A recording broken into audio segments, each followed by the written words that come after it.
Good morning to all of you. Last class में हम लोग इंटरफियरेंस पढ़ रहे थे ना, ठीक है।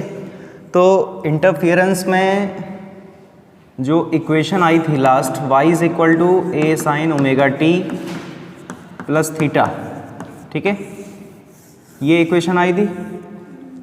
और जो इक्वेशन से मिलके ये बनी थी वो इक्वेशंस क्या थी, y1 is equal to a1 sine omega t और y2 इज इक्वल टू था हमारे पास a2 sine omega t plus five. ये दो इक्वेशंस थी हमारे पास, ठीक है। इनका जो हमने सुपर पोजिशन कराया था उससे रिजल्टेंट वेव हमको ये मिली थी। और इसमें दो अननोन थे, एक ही अननोन था a और एक ही अननोन था थीटा, यही था। और यहाँ में हमने जो है कैपिटल A और थीटा की वैल्यू भी फाइंड की हुई थी। कैपिटल A की वैल्यू कितनी आ गई थी हमारे पास, under root of a1 square plus a2 square plus 2a1 a2 cos theta. ये हमारे पास वैल्यू आ चुकी थी कैपिटल A की, ठीक है। और थीटा भी हम लोगों ने फाइंड किया था, टेन थीटा। तो बताओ कितना आया था value, tan theta is equal to, बोलो, a2 साइन फाइव, क्या थी वैल्यू बताओ,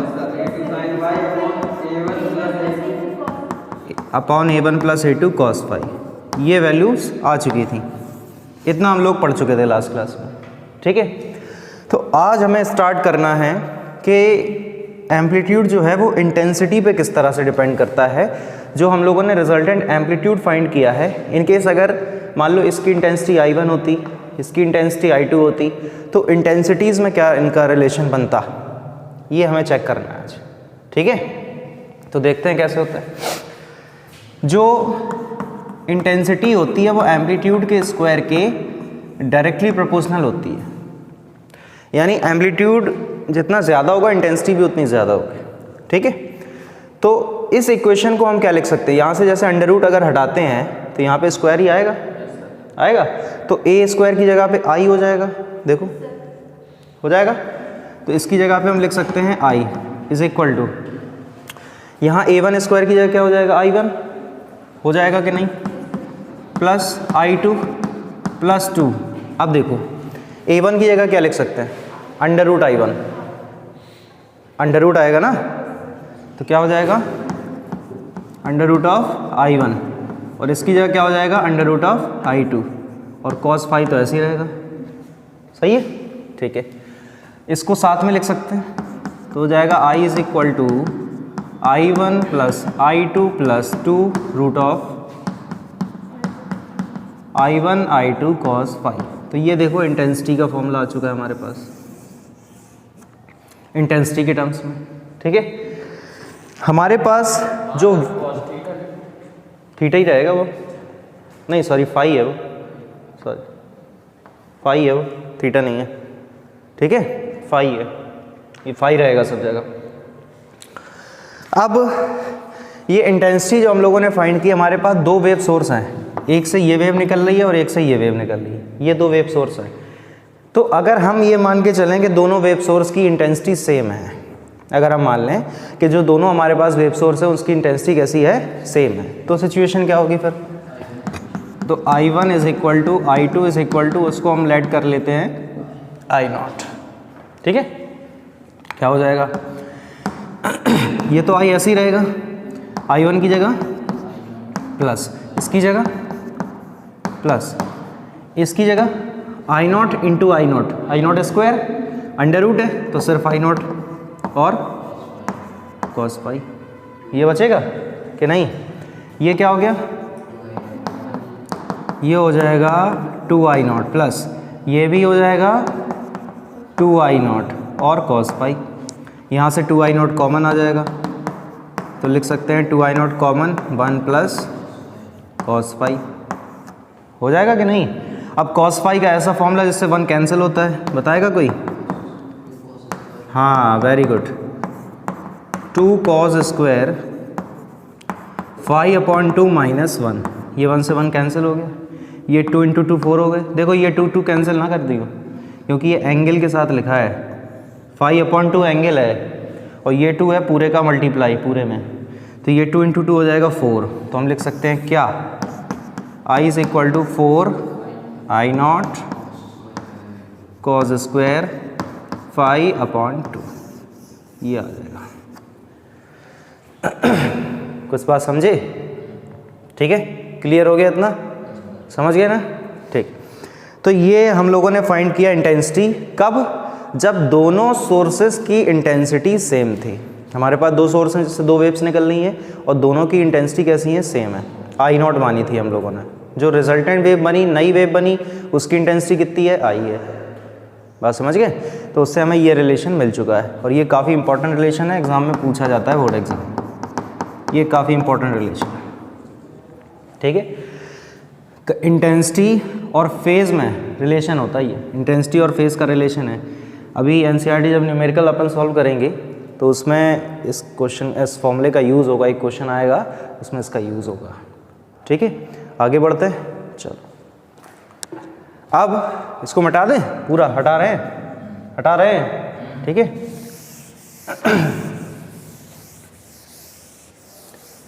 ठीक, तो अब जो है बात करते हैं टाइप्स ऑफ इंटरफियरेंस की, टाइप्स ऑफ इंटरफियरेंस। ठीक है, हाँ, दो होते हैं इंटरफियरेंस के टाइप। कौन कौन से होते हैं? एक होता है कंस्ट्रक्टिव, एक होता है डिस्ट्रक्टिव। तो पहला जो हमारे पास है वो कौन सा है? Constructive interference.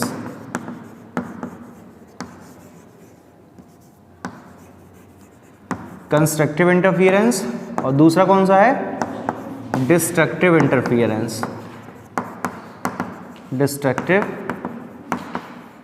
इंटरफियरेंस, ये दो हमारे पास इंटरफियरेंस है, कंस्ट्रक्टिव और डिस्ट्रक्टिव। कंस्ट्रक्टिव का मतलब होता है जब एम्पलीट्यूड या इंटेंसिटी मैक्सिमम हो। कैसी हो? मैक्सिमम हो। जब एम्पलीट्यूड या इंटेंसिटी मैक्सिमम हो उसको हम कहते हैं कंस्ट्रक्टिव इंटरफियरेंस। ठीक है, डिस्ट्रक्टिव का मतलब जब एम्पलीट्यूड या इंटेंसिटी मिनिमम हो तो उसको हम कह देते हैं डिस्ट्रक्टिव इंटरफियरेंस। ठीक है, अब होगा क्या, इसको हम पूरा मिटा रहे हैं। ठीक है, बस इसको रखेंगे, बाकी सब हटा रहे हैं।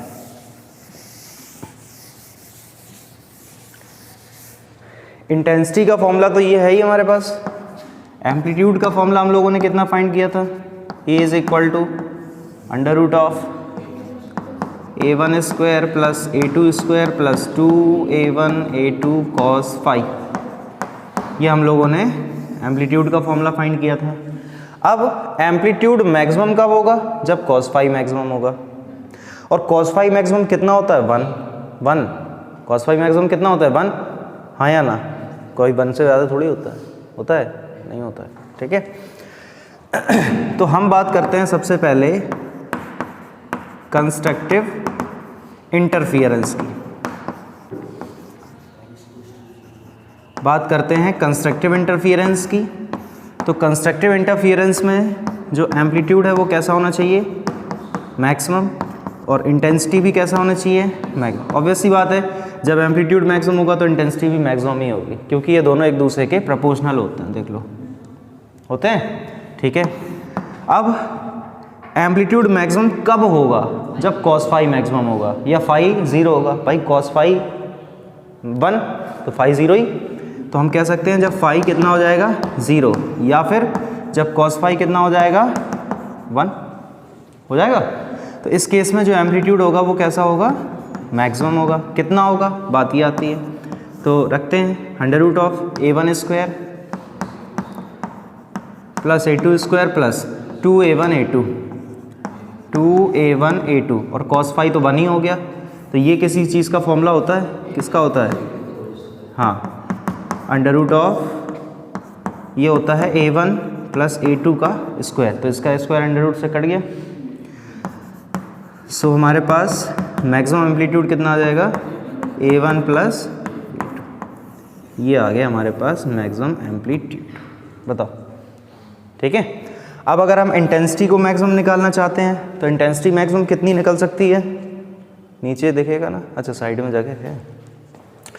तो इंटेंसिटी मिनिमम अगर हम मैक्सिमम फाइंड करना चाहते हैं कंस्ट्रक्टिव इंटरफियरेंस के लिए। कंस्ट्रक्टिव में क्या होता है? इंटेंसिटी मैक्सिमम होता है ना। तो आई मैक्सिमम कब होगा? ऑब्वियसली बात जब cos फाई मैक्सिमम होगा। तो कितना होगा, आई मैक्सिमम निकाल रहे हैं, ठीक है, कितना होगा I1 plus I2 plus 2 root of I1 I2। भाई cos फाई तो 1 हो गया ना, नहीं दिखाई दे रहा उधर, दिख रहा है थोड़ा सा, 1 मिनट, ओके ठीक है। तो ये चीज़ समझ में आ गई। तो इसको हम क्या लिख सकते हैं, I max is equal to, बोलो ये किसी चीज़ का फॉर्मूला है, हाँ, root of I1 plus root of I2 का होल स्क्वायर। ये फॉर्मूला होता है मैक्सिमम इंटेंसिटी का, ठीक है। तो ये दोनों ही जो एम्पलीट्यूड और हम लोगों ने इंटेंसिटी फाइंड किया है, ये किसके लिए फाइंड किया है अभी, कंस्ट्रक्टिव इंटरफेरेंस के लिए। किसके लिए, कंस्ट्रक्टिव में दोनों मैक्सिमम होंगे, ठीक है। अब हम बात करते हैं डिस्ट्रक्टिव की, इसको मिटा दें, नोट हो गया, ठीक।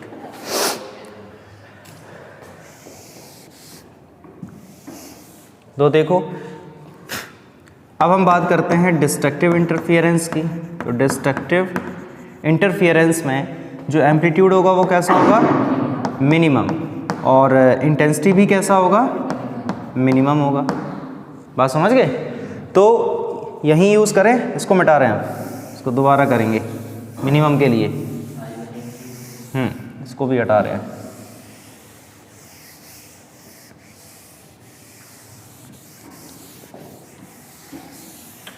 देखो तो ये मिनिमम ये कब होंगे, जब cos फाई माइनस में हो जाएगा, -1 से कम थोड़ी होता है cos फाई, ठीक है। और ये कब होगा, जब फाई 180 होगा। ये कब होगा, जब फाई 180 डिग्री होगा। तो रखो, तो सबसे पहले इंटेंसिटी निकाल लेते हैं। तो आई मिनिमम इज इक्वल कितना हो जाएगा बताओ, I1 plus I2 minus 2 root of I1 into I2। होगा कि नहीं होगा, ठीक है। सो आई मिनिमम को क्या लिख सकते हैं, इज इक्वल टू में क्या हो जाएगा, ये root of I1 minus root of I2 का होल स्क्वायर, ये आ जाएगा। ये आ गया मिनिमम इंटेंसिटी, आ गया कि नहीं। इसी तरह से हम मिनिमम एम्पलीट्यूड निकाल सकते हैं इस फॉर्मूले से। तो यहाँ -1 हो जाएगा, तो यहीं आएगा अंडर रूट ऑफ, बोलो, A1 square plus A2 square minus 2A1 A2, ये हो जाएगा। तो इसको हम क्या लिख सकते हैं, A minimum is equal to, बताओ, अंडर रूट ऑफ क्या हो जाएगा, ये A1 माइनस A2 का होल स्क्वायर हो जाएगा। अरे बोलो, स्क्वायर से रूट कट गया, तो क्या मिलेगा फाइनली, A मिनिमम मिलेगा A1 डिफरेंस A2। ये डिफरेंस क्यों लगाया, बड़े में से छोटे घटाएंगे, बड़े में से छोटे घटाएंगे, ठीक है, बात समझ गए। तो ये इतना हो चुका है हमारा इंटरफियरेंस, ठीक है। अब नेक्स्ट क्लास में हम लोग स्टार्ट करेंगे Young double slit experiment, young double slit experiment, ठीक है। कोई डाउट किसी को, आप चाहें तो इस पर एक न्यूमेरिकल करा दें, ठीक है। चलो एक न्यूमेरिकल इस पर कर लेते हैं, फिर आज की क्लास को ख़त्म करते हैं। इसको मिटा रहे हैं पूरा,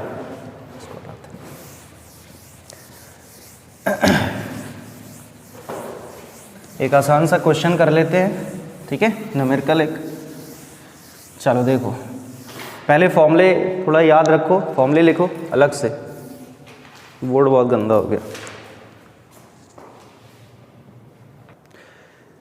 ओके चलो, तो फिर एक क्वेश्चन लिखें। पहले क्वेश्चन के पहले कुछ फॉर्मूले जो इसमें यूज़ हुए हैं वो एक बार समराइज़ करा देते हैं, ठीक है। देखो यहाँ देखो बोर्ड पे, सबसे पहले एम्पलीट्यूड का जो हम लोगों ने फॉर्मूला निकाला था वो क्या था, A1 square plus A2 square plus 2A1 A2 cos phi. ये था हमारे पास एम्पलीट्यूड का फॉर्मूला, हाँ या ना। इंटेंसिटी का फॉर्मूला हमारे पास क्या था, I1 plus I2 plus 2 root of I1 I2 cos phi. ये हमारे पास इंटेंसिटी का फॉर्मूला था, ठीक है। अगर हम बात करें मैक्सिमम एम्पलीट्यूड की, तो मैक्सिमम एम्पलीट्यूड कितना था, A1 plus A2। Minimum amplitude की अगर बात की जाए तो वो कितना था, A1 डिफरेंस A2। डिफरेंस क्यों, बड़े में से छोटे को घटाएंगे। अगर हम मैक्सिमम इंटेंसिटी की बात करें तो था under root of I1 under root of I2 का स्क्वायर। और अगर हम मिनिमम इंटेंसिटी की बात करें तो root I1 minus root I2 का स्क्वायर। ये 4 फॉर्मूले थे, इतने सारे, ठीक है। अब इनसे देखते हैं रिलेटेड एक क्वेश्चन। तो question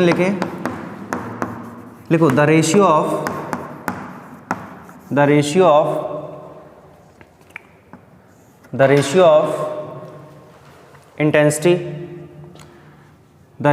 intensity is 16:9. Find the ratio of their amplitude. Find the ratio of their amplitude. हमें एम्पलीट्यूड का रेशियो बताना है, ठीक है। तो कैसे करेंगे, नहीं आई मैक्स आई मिनिमम की ज़रूरत नहीं है, हमें सिर्फ एम्पलीट्यूड का रेशियो निकालना है यहाँ पे। तो हमें यहाँ पे गिवन है I1 अपॉन I2 कितना है, 16:9 है ना। हाँ बस वही लगाएंगे, I proportional to A square होता है ना। तो हम लिख सकते हैं I1 upon I2 is equal to A1 square upon A2 square, लिख सकते क्या नहीं। और इसी चीज़ को आप इकट्ठा भी लिख सकते क्या, I1 upon I2 is equal to A1 upon A2 का होल स्क्वायर। और यहाँ होल स्क्वायर हटा के यहाँ पे आप अंडर रूट भी लगा सकते हैं, चलेगा सर। तो I1 अपॉन I2 हमें गिवन है 16:9, इस पे लगा है under root is equal to, इधर है A1 इधर है A2। तो फाइनली क्या हो जाएगा हमारे पास, A1 upon A2 is equal to 4:3। ये आ जाएगा हमारे पास आंसर। समझ गए बात को, कोई डाउट है।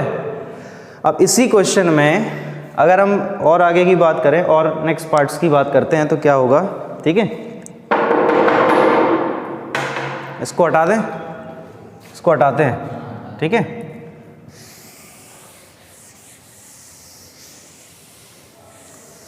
ओके, अब जैसे अगर हमें यहाँ पे फाइंड करना है, मान लो इसी क्वेश्चन का सेकंड पार्ट है, फाइंड द रेशियो ऑफ, अच्छा ऊपर कैप्शन नहीं हो रहा, अच्छा नीचे लिखते हैं, चलो यहाँ से आ रहा है। तो फाइंड द